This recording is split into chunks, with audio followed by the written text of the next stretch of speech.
Ilario Simonaggio della CGIL Veneto, parliamo di questa norma appunto contenuta nella finanziaria approvata dal Consiglio regionale Veneto che invita Veneto Strade, una controllata della regione, appunto a favorire i veneti nell'assegnazione di appalti. Ecco, un suo commento su questo, lei ha sollevato parecchie perplessità. Sì, noi abbiamo posto il problema che di solito le gare si fanno ovviamente facendo vincere l'offerta più vantaggiosa, che è un equilibrio tra il valore dell'offerta e la qualità del servizio che viene dato alla pubblica amministrazione.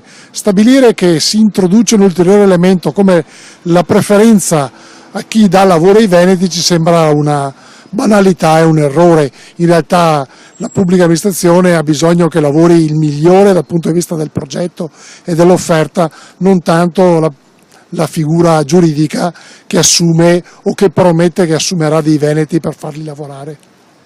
E poi in che modo potrebbero essere date queste preferenze? Sì, infatti è l'altra questione che abbiamo posto. Noi abbiamo sollevato una serie di dubbi non solo costituzionali, per cui abbiamo chiesto alla Corte Costituzionale e al Governo, attraverso questo ricorso gerarchico, di esprimersi.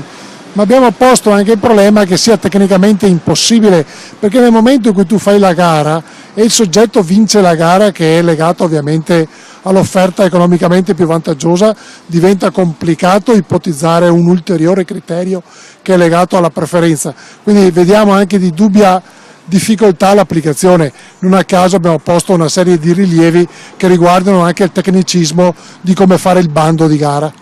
Lei ha appunto scritto una lettera al Governo e alla Corte Costituzionale, adesso siete in attesa di una risposta. Sì, abbiamo scelto però di non impugnare la norma, perché quella andava impugnata entro i 60 giorni dalla promulgazione della legge, per evitare che il Veneto fosse penalizzato dal punto di vista della criticità delle strade, e quindi abbiamo preferito invece che si esprima l'ente superiore alla Regione.